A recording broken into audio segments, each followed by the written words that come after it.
When most people hear the word discipline,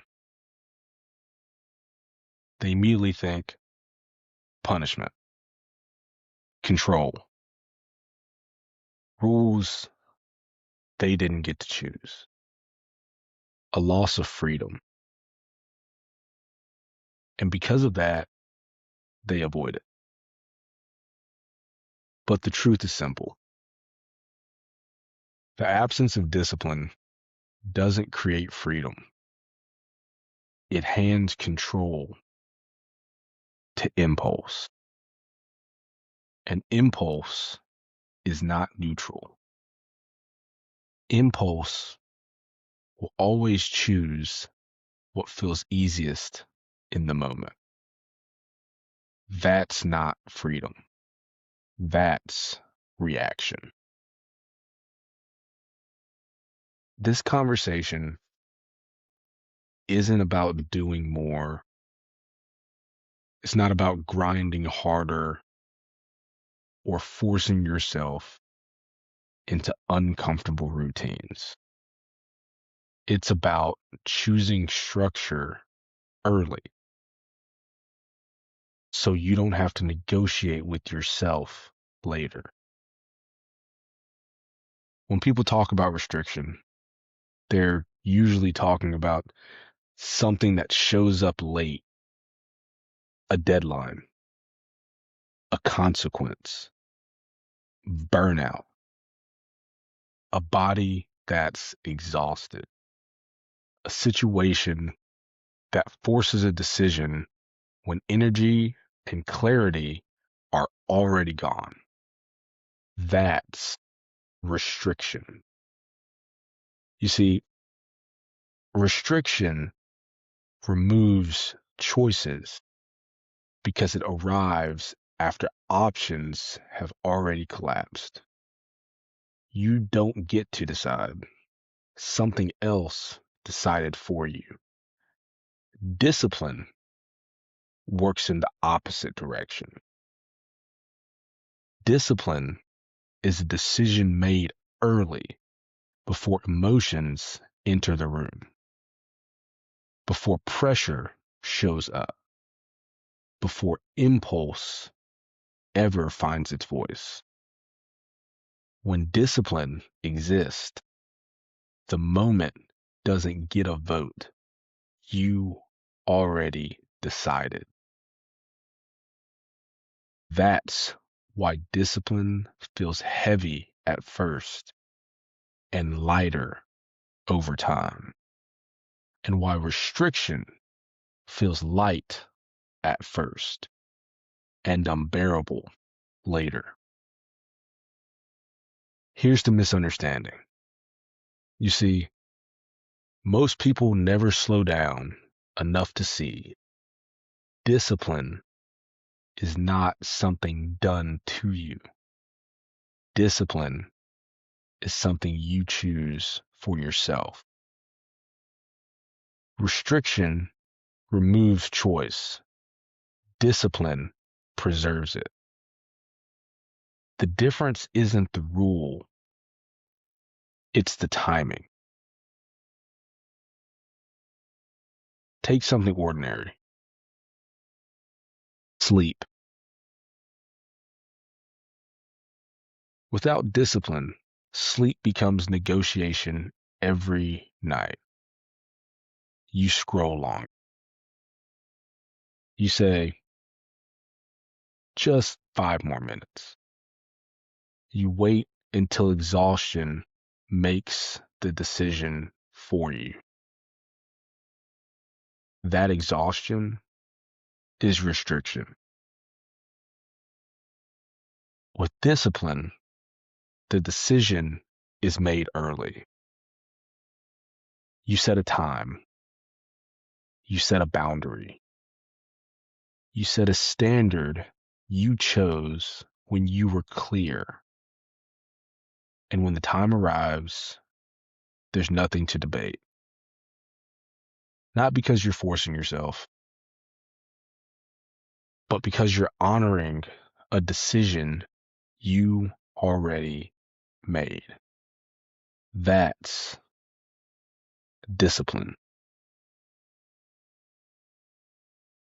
However, this is where impulse comes in when discipline is absent.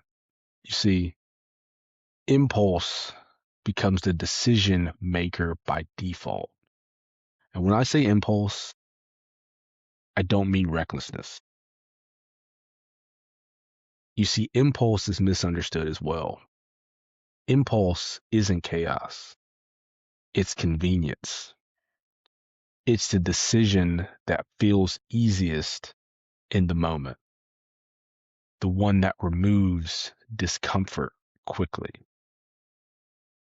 Impulse doesn't ask what this creates over time. It only asks what this fixes in the moment. That's why impulse feels reasonable when it happens and disappointing when you look back.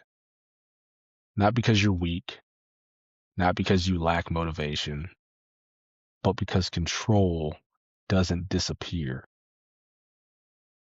It gets reassigned. If you don't decide early, your mood decides. Your energy level decides.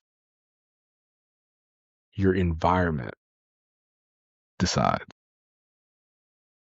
Impulse is simply unplanned control. An impulse always optimizes for comfort now, not consistency later. That's why people say things like, I just need more motivation. But motivation is emotional. It's inconsistent. It rises and falls like the tides. Discipline is structural. It doesn't care how you feel. It removes the need to feel a certain way at all. That's not restriction. That's protection. Discipline exists to protect what matters. Your energy, your attention, your future self. When people live without discipline, they think they're being flexible. But what they're really doing is staying reactive. Every decision becomes a debate. Every moment becomes a question. And every action depends on how they feel right now. That's exhausting. The most disciplined people aren't rigid, they're calm, because fewer decisions ever drain them. So the question is, why do people resist discipline so strongly? It's because discipline forces honesty. It makes us look in the mirror and admit what actually matters. It removes excuses.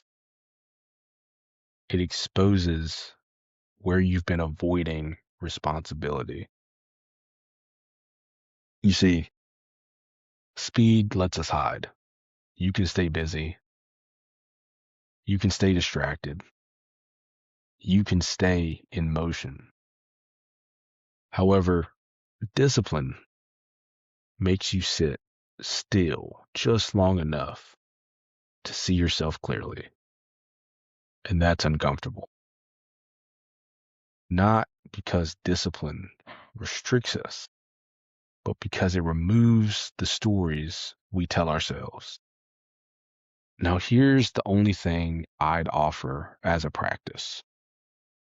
This is not a system. This is not a challenge. No one is watching you. One rule. Choose one area of your life and add one simple structure. Not intense, not dramatic, just consistent enough that you can respect it. A fixed sleep time,